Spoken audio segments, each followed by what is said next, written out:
Right, so I'm just up, just had a shower, walking to the train station currently. So I'm going down to London to compete today. It's currently 6:40 in the morning, so it's very early. But I'm excited to go and compete today, go in and open the 100 down in London. It's a really good Mondo track. It is the Olympic warm-up track, so it'll be good to run there because it's a fast track, it's Mondo. They put the wind so there's a tailwind, so no matter what, it should be a tailwind behind me on the day. So I'm just looking forward to, hopefully putting up 2 healthy runs today. There's not really any expectations going in, just to, hopefully finish the meet healthy. That is the only goal. And I'll just sort of see what I can do. As I say, not really expecting anything. So gonna finish up here because I need to walk down to the train station, and yeah, that's it. So I guess next time I'll see you will be the warm-ups. Right, so here are some of the warm-up sprints here. So I was running on about, I think, 6 hours sleep. Honestly, I've ran better honestly with less sleep. I ran my PB off like 3.5 hours sleep the night before. So I don't really see sleep as a huge factor. If you're kind of like in a good groove, in a good zone, then you're gonna like run fast times regardless of like any factors.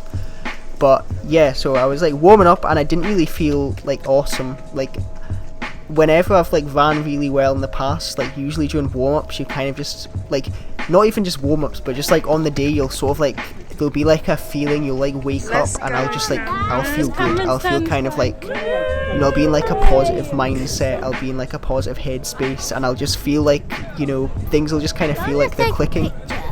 And that wasn't really happening on this day. I didn't feel like amazing.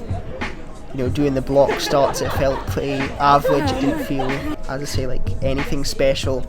But I was just kind of like, ready to kind of run my first race. I wasn't really sure what to expect. I didn't really know who I was running against, because I tend to not like check that. I feel like it's better to just go and like run a race not knowing if there's someone that's like way faster, or if you're like the fastest in the race, because then that can put more pressure or like less pressure. And I like to just kind of like have that like unexpectedness about it. I think that's kind of nice. That's just like a personal touch. I'm not sure if everyone's like that, but that's kind of my like personal sort of like race prep.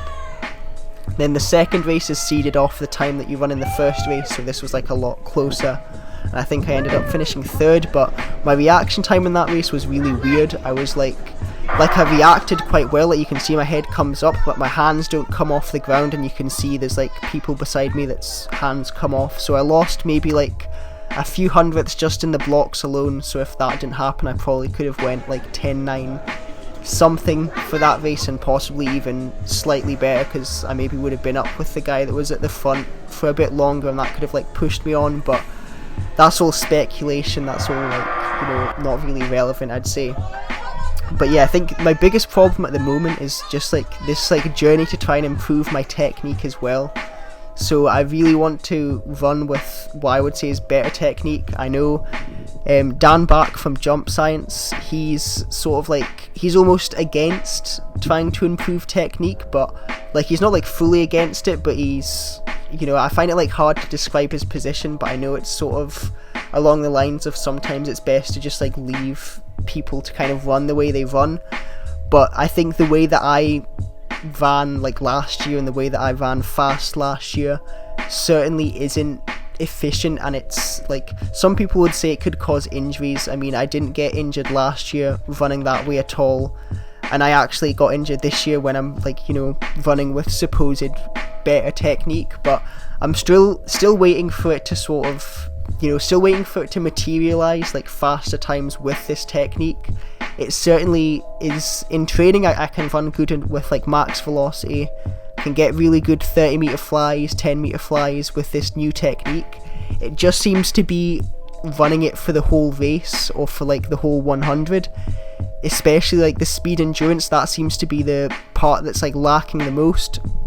I'm not really sure if it's a case of I just need to get more speed endurance reps under my belt and it will get more natural, or if there's maybe just something that I'm possibly doing wrong. My sort of like cues for trying to run with supposed better technique is to just sort of like step down almost during like, sort of like push out the blocks for like 30 and then step down. But yeah, I'm just sort of like struggling with that whole sort of concept past like 60 meters. It seems to work well up to 60, but then after that, as I say, my like speed endurance seems to be the worst it's ever been.